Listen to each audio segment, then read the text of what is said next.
In Kemet, when things got shaky, they either finesse their way in or they just strong arm their way in, and it's somebody reigned in their stead. So they put somebody in power or remove somebody from power, but not in Nubia.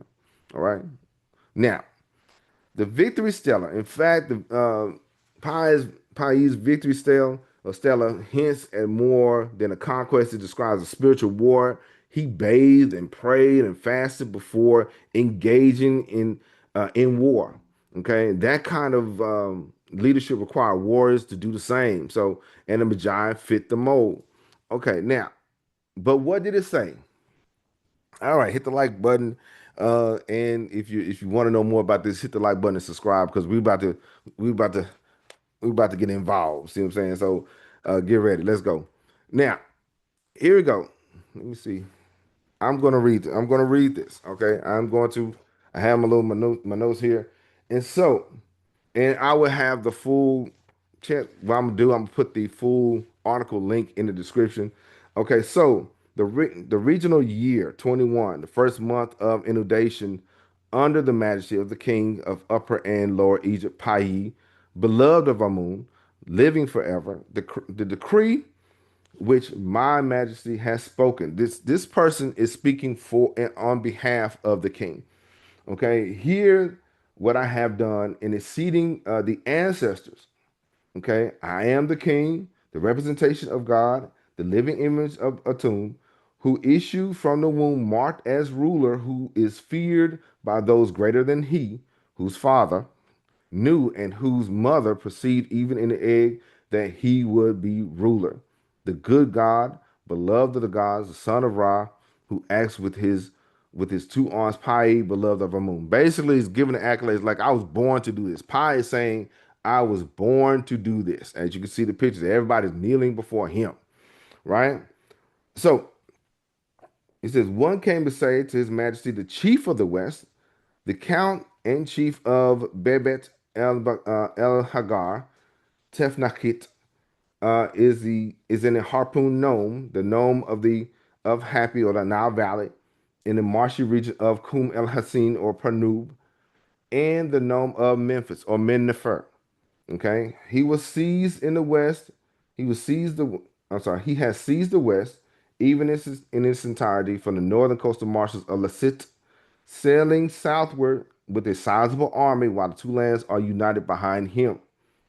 And the counts and rulers' estates are as dogs at his heels. They said, "Look," they said, "Pi is that guy, right?" And so, and it goes. And then he has a discussion with the chiefs, with the leaders. He said, then His Majesty sent the word to the counts and generals who were in Egypt, the commander Parin and the commander Lemesekiti, and every commander of His Majesty who was in Egypt.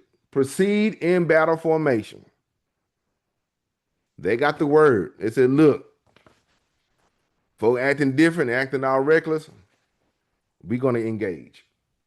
Okay, proceed in battle formation, engage in combat, encircle the beleaguer, capture its people, its herds, its ships upon the river. Do not allow the cultivators to go forth to the fields. Do not allow the plowmen to plow.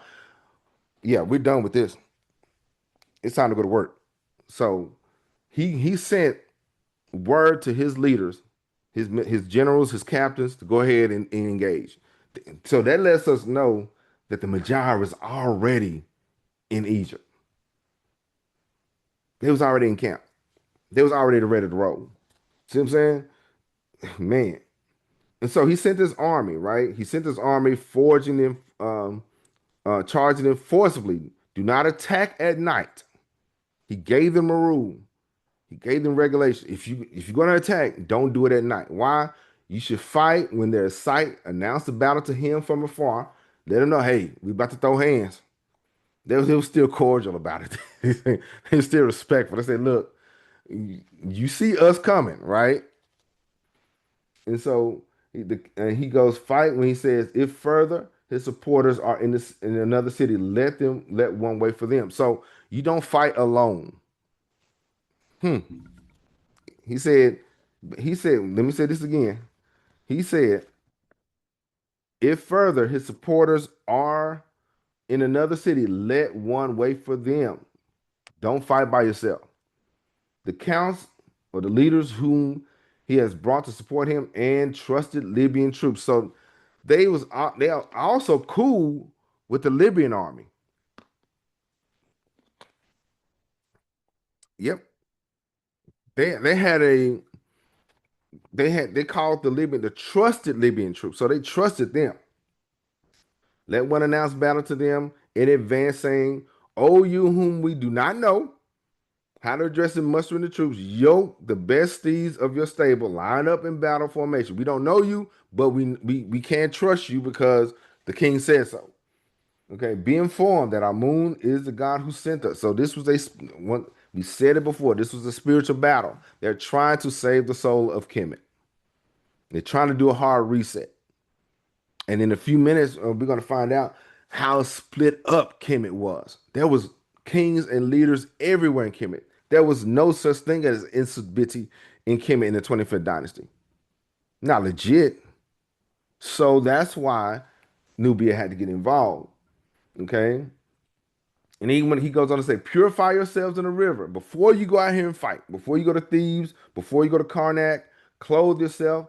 He said, purify yourself in the happy river, clothe yourself in the best linen, lay down the bow, withdraw the arrow. Do not boast of greatness as a possessor of strength. The mighty has no strength in ignorance of Amun. He said, don't boast in your own power.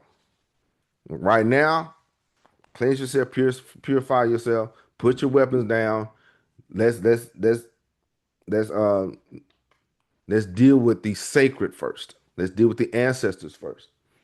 For he makes the broken arm strong. Thus do multitudes turn tail to the few. Okay. He says, sprinkle yourselves with the water of the altars. You should kiss the ground before him, and you should say to him, give us passage.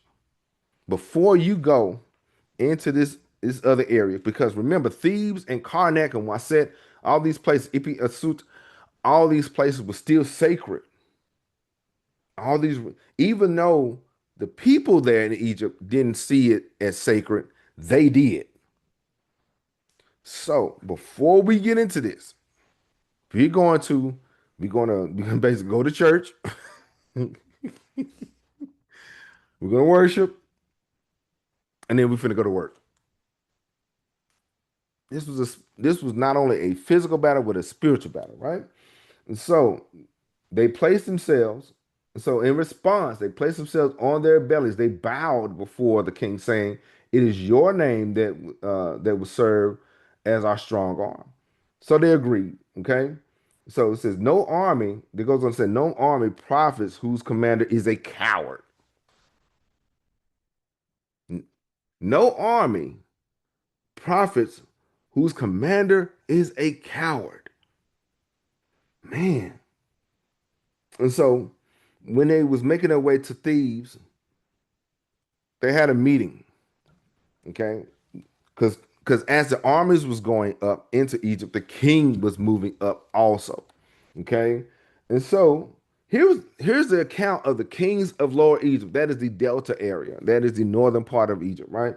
King Namlat, King Iput, the chief of Ma, Sesnak of Busaris, the great chief of Ma, and many others. There's a list of different kings and chiefs in Lower Egypt. That was a problem. Remember, we discussed the nomarchs, right? But by the 26th dynasty, everybody thought they was king. And Piye said, "Now we're gonna check that." And so they went into battle. Okay, they went into battle, and they met. They met with some of the kings, and being united, they aligned themselves, or the kings aligned with Piye, and they had an allegiance and subordinates at the heels of the great chief of the west, the rulers of the states of Lower Egypt, the prophet of Net, the lady of Sais, and many others. They went forth against him, and they made a great slaughter among them. They went to work after they went to church. Sunday they went to church, and then Monday they went to work. See what I'm saying? And so they slew numerous men, among them together with horses and incalculable numbers. And it was a list of the slaughter. They even knew who was. They identified who was unalived in that war. But that it kind of phases out. And guess what? One of the kings fled upstream. King Namlot fled upstream to the south when he was told Hermopolis is faced with enemies from the troop of His Majesty. The dude was a coward. Yeah, yes, sir. Dude was a coward. And then he went to Hermopolis while the troops of His Majesty were on the river and the bank. So he went and tried to hide himself in one of the major fortifications. He left his troops out there. Remember what they said earlier. Remember, it said no army profits whose commander is a coward. Wow. So you're not a king, bro. You're a coward. So then they heard it and surrounded the Hari Nome. The reason some of these names I know you guys are catching. Some of these names we discussed before. The Hari Nome is one of my favorite images where we have King Menkare. You've seen it many times before when I had the little question segment. I had the little 4 or 5 questions, and King Menkare is standing between Heteru and the Hari Nome. Okay, that was personified in it as a woman, Hari Nome. So here we are, the Hari Nome right here, and so they surrounded the Nome on its 4 sides without letting those who would go out, nor letting those who want to enter. They locked it down. Okay, they sent word explicitly to report to the Majesty of the King of Upper and Lower Egypt, the beloved of Amun, giving life, detailing every attack. They said, "Look, we set camp, and we're going to send a report." This was a this was a military situation here. You see this in modern times, but in ancient times they was doing this. Our ancestors had a military power, and they were communicating up and down the battlefield. Okay, and so of course they sent word to the king, and the king moved. He moved further up. It's like chess, right? He moved further up, and then they talked about they fought against another king. Okay, and they defeated him, and then Hermopolis threw itself upon his belly. Hermopolis, they personified the city. They said the city bowed before this the king. Okay, pleading before the king of Lower Egypt, while messengers came and went, bearing everything beautiful to behold, gold of every sort, precious gemstone, clothing by chest, and a diadem which had been on his brow, the wajet, okay, and inspired respect of him. So then, so remember who ran into that city, right? King Namlat. Yeah, he ran up in that thing. He was hiding. He sent his wife. I can't make this up, bro.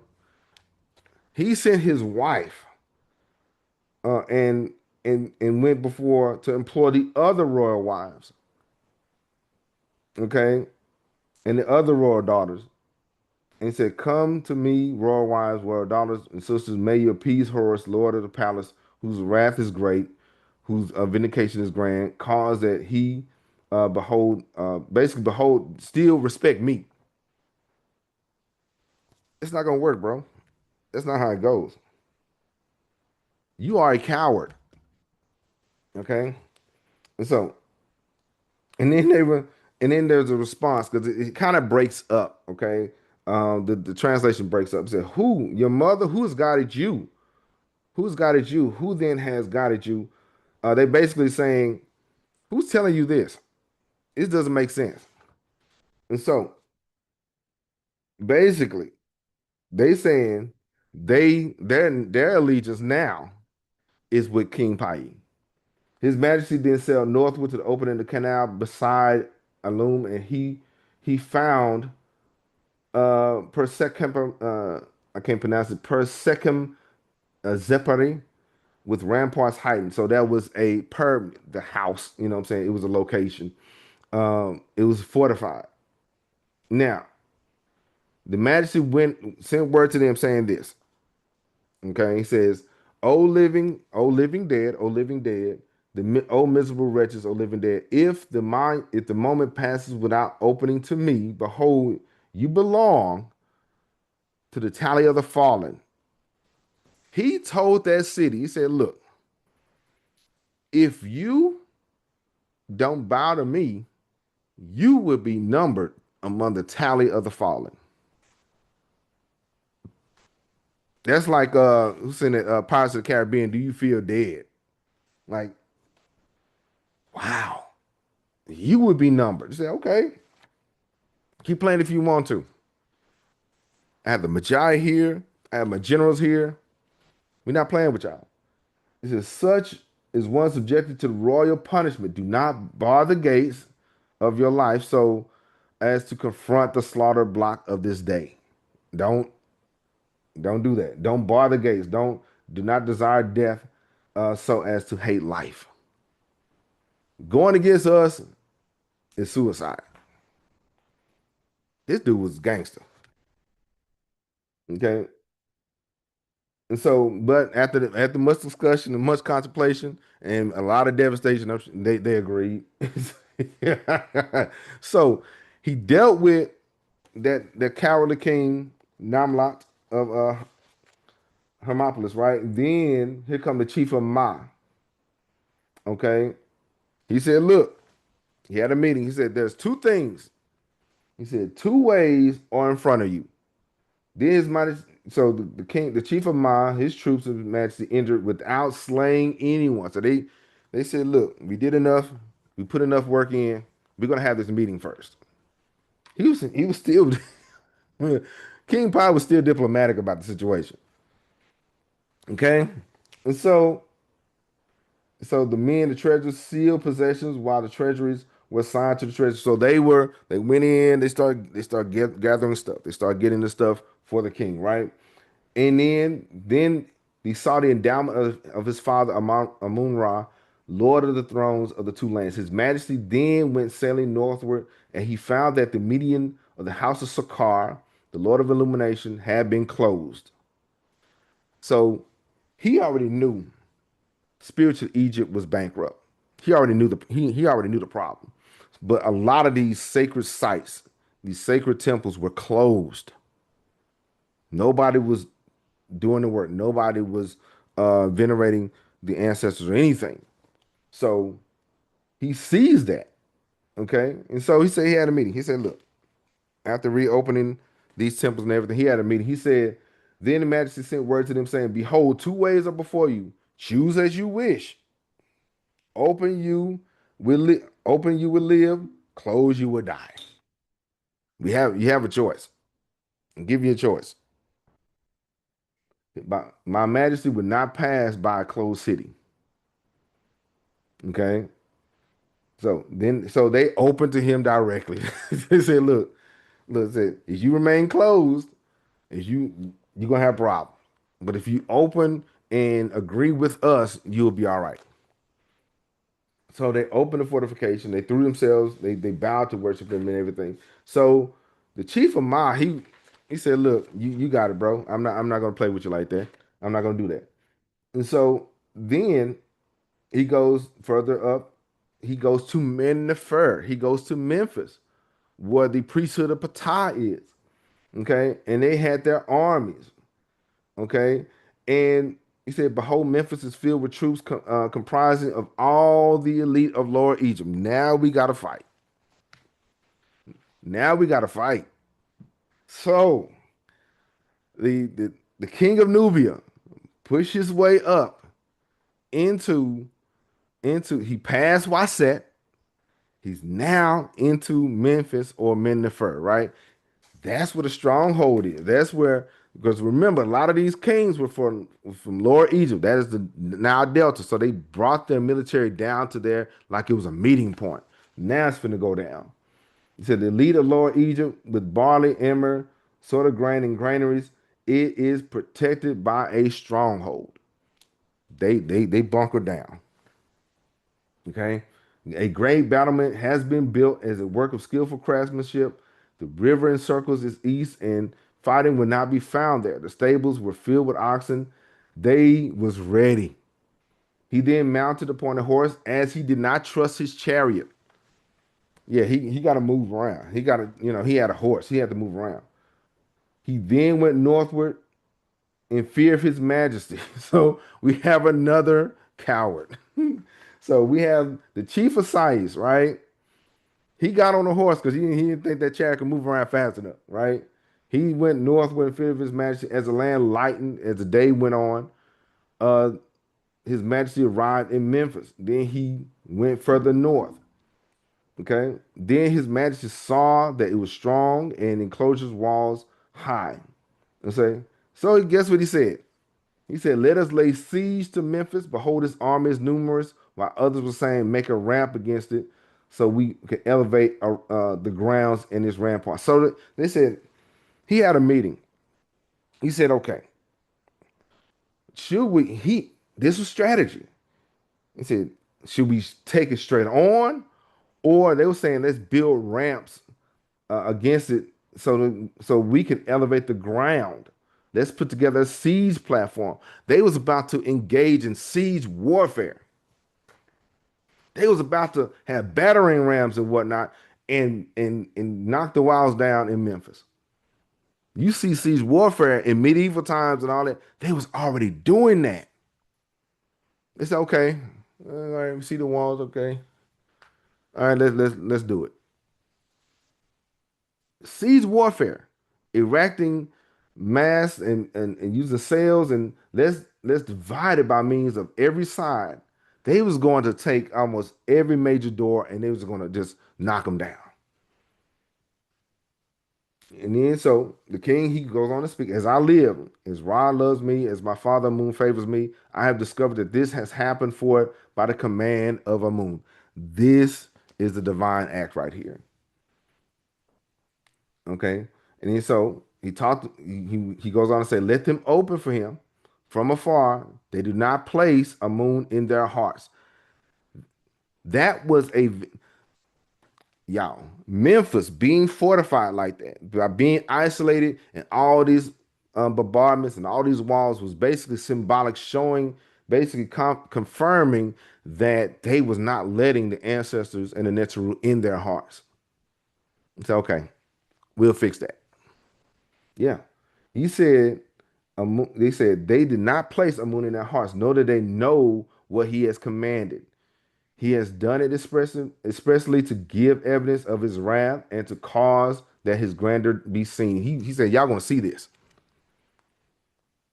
Yeah, they did not regard the Netzeru. They had all they didn't regard the Netzeru, the ancestors, or nothing. This is the 25th dynasty. Egypt is in trouble. And so they went and they took Memphis. Okay. And then there's some other indications right here where he goes further and he goes into the Heliopolis. And when he went to the Heliopolis, okay, when he goes there, he goes into the temple. Okay, he goes in the temple of Ra. Okay, they call it the estate of Ra, or he purified himself in cool water, presenting to him bouquets of flowers and bringing him. They brought him amulets of life, mounting the stairway with the great window. So they reset that temple. Okay, he stood alone. He went in there because there's levels and different spaces. So he went to the Jesaru. It was sealed up. The holy of holies, or the most holy place, was sealed up. It was sealed. He broke the seal and he went in. Okay. He said, "I myself have inspected the seal. No other can enter into it." Okay. And so this was a spiritual battle. This was a spiritual war. And towards the end, once this was all done, because he still was going, he was still going to work. But once this was done, check this out. Then the ships were loaded with silver, gold, copper, and clothing, and everything of Lord Egypt, every product of Syria, every instance of Taneter, or God's land, which is Somalia. His Majesty then sailed southward. He went back home. Yeah, with his heart gladdened, and all those on both sides of him shouting, the west and the east took up announcements shouting around about his majesty. Almighty ruler, Piye, almighty ruler, you return having conquered Lower Egypt, making bulls into women. Happy is the heart of the mother who bore you, and of the male whose seed is within you. Those in the Nile Valley praise her, the cow who gave birth to a bull. You are eternal, your victory enduring, O ruler, beloved of Thebes and Wasek. That is the Stela of Piye. It was a spiritual battle. He once he got there, he it was confirmed that Egypt has fell off. All right. So, but I have the full article in the description. Check it out. Let's go. So it is likely that the Magi, while it was acted as royal guards for the Napatan temples, envoys between kings and southern priesthood, keepers of coded communication across the Nile Valley. So they had, before I get to that, their loyalty was legendary, right? And their presence was astonishing. But unlike fiction, the real Magi were complex agents of sovereignty, blending warfare with wisdom, silence with discipline, and strategy with sacred law. We just talked about how they had siege warfare. They took over Memphis. That's crazy. Even after the fall of the 25th dynasty, the Magi's tradition were echoed in other warrior orders, and their legacy lived through memory, tomb inscriptions, and resistance movements. So here we go. The chiefs. Did I get to the hierarchy? There is a structure. There is a hierarchical structure. I'm sorry. The chief of the Magi, regional or national. In a few minutes, we're going to talk about some of these chiefs, right? There's deputy chiefs. So there's a hierarchy, right? There's a structure. Deputy chiefs, elite patrols or guards, temple assignments, and border units. Don't forget to like and subscribe for more if you're enjoying this content. And share, by the way, share with somebody that you think may enjoy it. But yeah, there was a hierarchy, there was a system, a structure. There was a chief of the Magi, be it regional or national, deputy chiefs or officers, elite patrols or guards, temple assignments, and border units. So don't forget to like and subscribe. Now, service to the king. All right, service to the king. So we talked about the origin of the Magi. We about to talk about service to the king. Well, we talked about service to the king, commanders of the sacred order, notable Magi chiefs, and the Magi legacy. Let's continue. Chiefs of the Magi. All right, here we go. We got some heavy hitters. The group was already serious. Now we're going to talk about their leaders, right? But before we get to that though, I got a question. Before we get to the Chiefs, I have a question. Now, would you rather speak every African language or read every ancient script? Which one you want? Speak every African language or read every ancient script? Like and comment below. Let me know. Speak every African language or read every ancient script. Like and comment below. Let's get it. Now, did you know that July 16th is my birthday? Yeah, it is my birthday. And I'll be I'm 45. See what I'm saying? So July 16th is my birthday. So um I really appreciate you guys for being here and kind of celebrating with me. But if you are so led, I have a Cash App or a super thanks, a super chat. So, but I really appreciate it. But yeah, July 16th is my birthday. So yeah, let's go. Now, Chiefs of the Magi. As Magi evolved from tribal scouts into formalized elite force, a new rank emerged, the Chief of the Magi, or in ancient Egyptian, the Harimede. Okay, this title appears in records in the Middle Kingdom and onward. Okay, designating a high-ranking leader entrusted to both military and sacred duties. Right. So the chiefs were generals. They were responsible for organizing patrols and desert reconnaissance, protecting royal tombs in places like Waset and in Valley of the Kings and in Nubia too, overseeing the Magi's presence at religious sites and coronation ceremonies, and maintaining the discipline and spiritual purity of the warrior class. As we mentioned so many times before, it wasn't just a physical thing; it was a spiritual thing. Okay, so some of these chiefs, in essence, these chiefs were guardians of both the state and cosmic law. So here it is: Jehuti Hotep, that's one; Ursur, which means power; and my Hepri. So we have three. While many individual chiefs their names are lost in history, we have a few: Jehuti Hotep, Ursur, and my Hepri. Okay, Jehuti Hotep. Let me Now, Jehuti Hotep is a known chief of the Magi under Pharaoh Mentu Hotep of the 11th dynasty. That was towards the Middle Kingdom. The Middle Kingdom, right? Um, he is referenced in connection with the military campaigns in Nubia and maintaining control over desert regions. And in this book, if I have it, it is man, it's downstairs.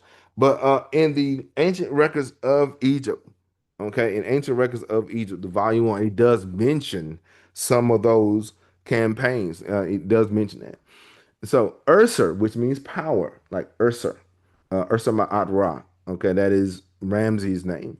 He's mentioned as the chief of the Magi under Pharaoh Amos in the early 18th dynasty. Now remember, Amos is the founder. Correct me if I'm wrong. He's the founder of the 18th dynasty. So that is the grand age. That's the grand period where we have Hatshepsut, Tutmosis III, um, Amenhotep the Great, Amenhotep the Third, to King Tut. So that was that dynasty. Okay. He helped organize Magi units to secure Waset and the necropolis. So this wasn't the first time the you know the when in the 25th dynasty was not the first time where the Magi was used to secure Waset and the necropolis. It happened before. Okay. Now we have my Hepri. Okay. Though not explicitly called a Magi chief in this 18th dynasty, uh, this nobleman of Nubian descent held elite military roles. He was buried. Get this, he was so influential. He was buried in the Valley of the Kings as a sign of high esteem. Everybody's not buried there. Okay, everybody's not laid to rest there. So he has some influence and some power. Okay, his tomb is located at KV 36. His tomb is located at KV 36. I did a little research on that. Scholars suggest he may have been linked to Magi forces, especially given his heritage and military authority. Now, what do you think? Okay, dealing with this, do you think my Hepri was that guy too? Okay, what do you think? Because he was buried in the Valley of the Kings. What do you think? All right, like and comment below. Because everybody's not buried in Valley of the Kings. Like when we find out about King Tut's real mother, she was buried alongside of Queen Tai and not Nefertiti. You know what I'm saying? Everybody's not laid to rest there. Now, this is his coffin. Okay, this is his coffin. This is what his coffin looks like. It's pretty cool. Black and gold. Okay, that is nice little combination there. Okay. Now, so our notable chiefs, Jehuti Hotep, Ursur, and Mahepri. If you know of any other ones anymore, let me know. Like and comment below. Let me know. Now, though records are scarce, it's believed that these chiefs had close contact with the viziers, the military high command, and even the king himself in Nubian or Kushite settings. Magi leadership may have been further intertwined with clan elders, oracle priests, or initiation societies, blending martial command with spiritual insight. By the 25th dynasty, the chiefs of the Magi likely served directly under Kushite kings, the kings like Piye, Shabaka, and Taharka, ensuring the safety of sacred centers like Gebel Bakar and the temples of Amun, and many others. So their ability to navigate both desert terrain and the royal court protocol made them indispensable bridges between the throne and the front lines. They was a special group. These commanders carried more than swords. They bore sacred oaths, ancestral codes, and the weight of Nubian memory, ensuring that the shield wall behind the throne would never break, even when the empires did. Okay. Now, let me see. Oh, so all right. So the Magi, remember their loyalty. The Magi's loyalty was legendary. Their presence was something. Okay, but unlike fiction, the real Magi were complex agents of sovereignty, blending warfare with wisdom and silence with discipline. The Magi were footnotes in history, not only footnotes, but they were pillars of resistance, holding the line between spiritual order uh, when spiritual order was under siege. They were descendants of pastoralists and prophets, warriors and watchers bound not to the empire but to the ancestral vision. Their shield wall behind the throne was not just of iron, it was memory, oath, cosmic discipline, and sacred science. A formation built from faith in the unseen, the loyalty to the divine justice. So as we close this, we prepare to what follows. We're gonna check out the women who wielded the sword and the scepter. So in the next week or so, we're gonna talk about Queen Amani Rhaenys. We mentioned her with the other queens of Nubia, but we're gonna give her own shine by herself, right? So Amani Rhaenys versus Rome, the warrior queen of Kush. So this we dealt with the echoes of Nubia. Okay, this is the echoes of Nubia. This is every Thursday. Check it out. And so, like I said, if you are interested in part one, the Kings of Napata, I will have the video there. And also, if you want to catch up with the Kush and Nubia, the corridor of continuity, I have a playlist. But get this coming up. Mysteries of African cosmology, star codes, now myths, and creation cycles. Yep, yep. That's our next live segment, July 21st. Because in this discussion, in this video, okay, we talked about the ancient mother, crocodiles, regicide rituals, and revenge. We discussed the story of Isis and Ra, right? Check it out, okay? Because in that discussion, we talked about this because in the story between Isis and Ra, she wanted a name. Okay, she wanted a sacred name, and he broke down the solar cycles. Okay, Zephyra at sunrise, Ra at midday, and Ra Atum at sunset, and then Amun Ra the midnight or rebirth. Okay, she wanted to know the name that was hidden, and so he told her. And so check it out. Check it out. We had the discussion. And so it reminds me of the Bakongo cosmogram. Okay. So the fam asked the question: is there a cultural connection between Congo and Kemet or the Nile Valley? Shout out to Library Without Borders. The short answer, as you can see, is yes. Okay. So July 21st, we're gonna get into that. We're gonna talk about some other African cosmologies and stories, but that's gonna be in the mix too. All right, shout out to the fam. All right, now, so July 21st, Mysteries of African Cosmology. Get ready. So here's some books. Here's some books. The Kingdom of Kush, the Napatan and Meroic Empires. The affiliate links are in the description. Egypt Before the Pharaohs. That's a good book. That's a good book. Okay, it goes into the archaeological findings of the 5,000 years before the first dynasty. Really cool, really great. Of course, we have the let me see African. I'm sorry, I can't see that. Ancient African kingdoms of the on the Nile, Nubia, and then Ethiopia and the origins of civilization by John Jackson.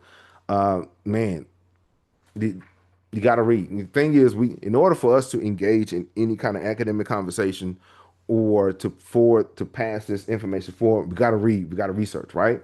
Like I said, the links are in the description. Check them out. And this is our book, The Ethiopians in History by Richard Pankhurst. Some people say this out of date, outdated. I'm waiting on somebody to give me a better alternative. Don't give me a problem and don't have a solution to the problem, right? And so we are going into this book. Get that book. We will be discussing it. We will be moving through it. It's important, even though this is a podcast. Not we talk and we have discussions. It's good to anchor our discussion with a reference, with a source. You see what I'm saying? That's why I use a primary source, and these books are secondary sources. So it's good to anchor our discussion with a book. All right, let's go. So now, of course, here's my book, The Crusades and Jihad in East Africa, Religious Conflicts and Their Impact. Okay. This is my new book. We talked about the medieval ages, what was happening during the age of the Crusades, what was happening in the Nile Valley. All right. Now, so we talked about the kings of Napata, the origins of the Magi, service to the king, commanders of the sacred order, and we talked about some notable Magi priests and the Magi legacy in African warrior memory. So, like I said, if you're interested in learning more about Kush and Nubia, the corridor of continuity, I got a playlist. If you want to catch up with the Kings of Napata, I will have that video also. Okay, so like I said many times, I'm really grateful that you guys came. Shout out to the fam. We just got to talking about secrets of the Magi, the Kushite warriors who protected the Nubian Pharaohs. Yeah, you listen to King Cam Ujumbe Podcast, and Jube me's message. And today's message is once again the secrets of the Magi, Kushite warriors who protected the Nubian Pharaohs. I will talk to you later.